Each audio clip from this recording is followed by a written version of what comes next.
results. Who was the presenter here? Okay. We'll go through all. Question 1. Give us the answer to question 1. What does it mean to your stakeholders?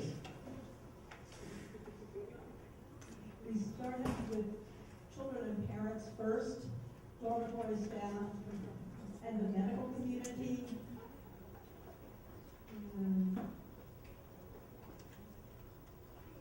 We recognize that one size does not fit all. That's our philosophy, is one size does not fit all. I'm trying to see this. Could you come up and hold this for me?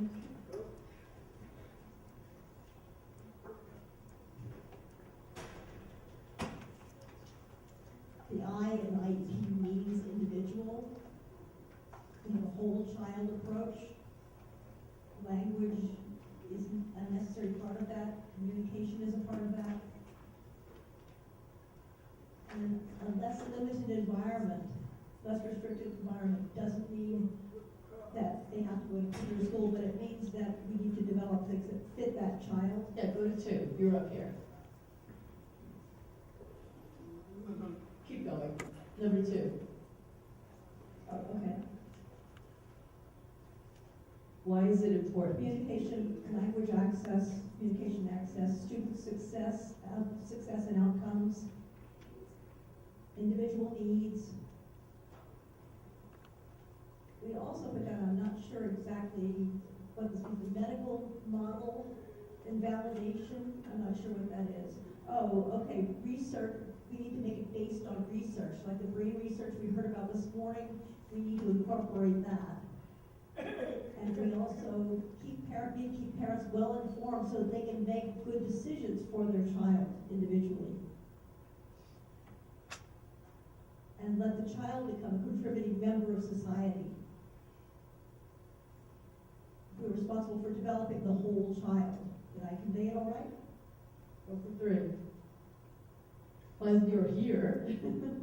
Your competitors for share of mind. The oral only movement, legislators, mainstream programs, the medical field, and educators of the future who people are going to become teachers. People who support specific philosophies or fields like signed exact English or oral methods and so forth.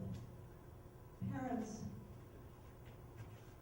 really want their children to be like them. They're hearing, they want their children to be hearing like them. So the child can join the parents' world. So that's something else to consider. The Department of Education and people who provide funding and support. Interpreters who interpret in mainstream programs. The people who make laws and regulations. Right? As well. We don't have anything for 4. Well, there is no 4. That was 5. That was 5. A fact sheet of information that we can distribute and how we can argue against our opponents. So how can we use facts to bolster our case against our opponents?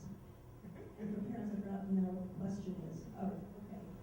Providing information to parents, to the medical community, to the legislators, and to future educators.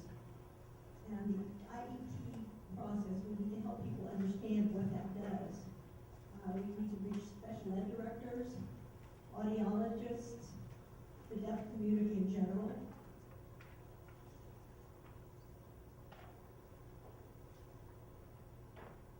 We were talking about, a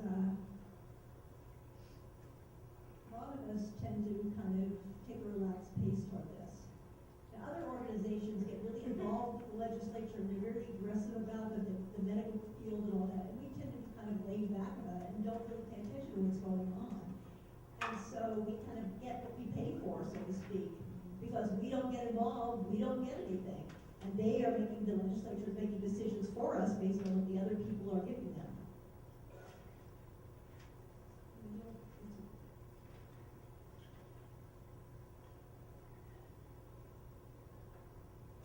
And also, we talked about the brain research we heard about this morning. We need to distribute that information and share the resource with other people to support this. The bilingual approach, we need to use the research to support the bilingual approach, language access and communication access. And we feel that if we take away language access by putting kids in an oral-only program is actually paramount to abuse. Funding is based on, funding is often the only reason to decide that process, that approach. So we need to look at what they need to, instead of looking at funding, look at the child. We need to provide ASL classes free to parents.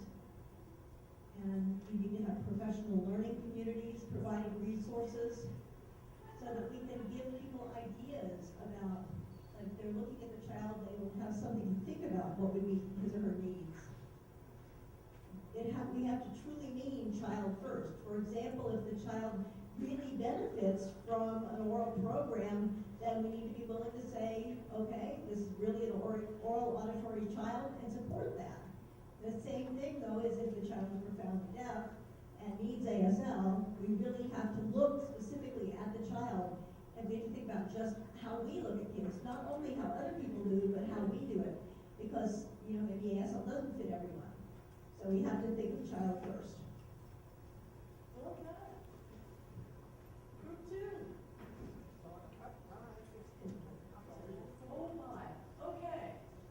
We only have 3 minutes left, I've been told.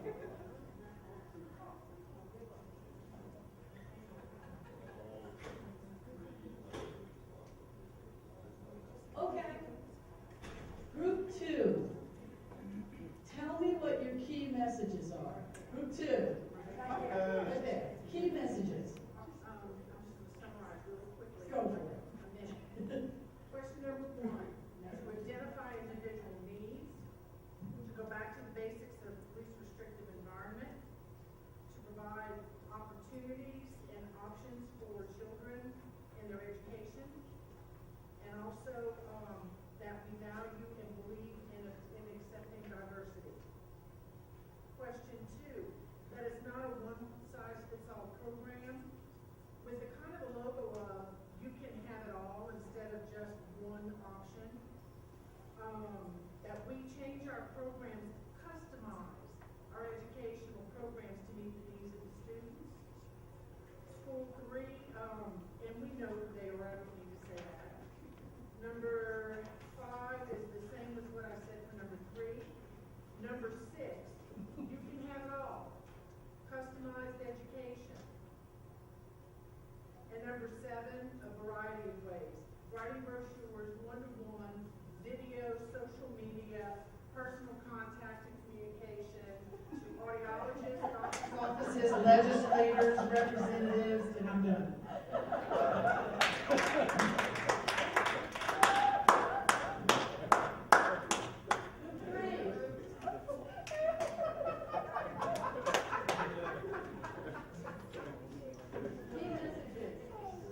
Only pick one number, please.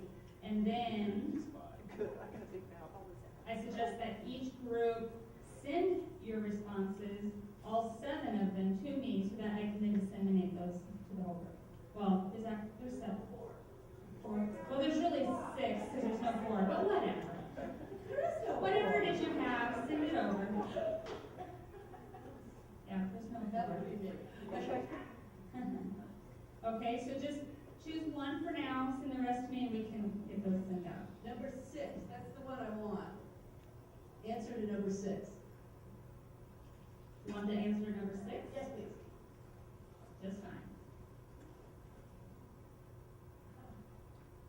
First and second group pretty much gave a lot of the same thoughts, and it shows the brilliance we all have in this room. We're all on the same path. So, just to save time, ditto, ditto, importance of collaboration. I think we all agree on that. This is number 6. Raising the expectations. Focusing in on the child as a whole, regardless of what language modality they use. We're not only thinking about their auditory and oral skills.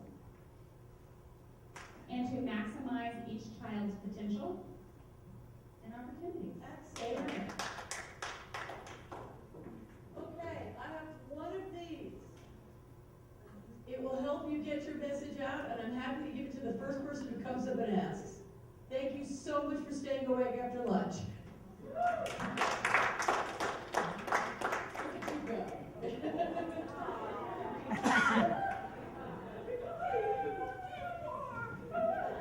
Thank you.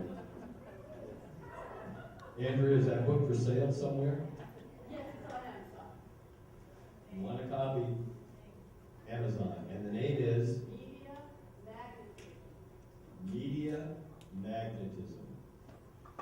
And it's really do-it-yourself public relations.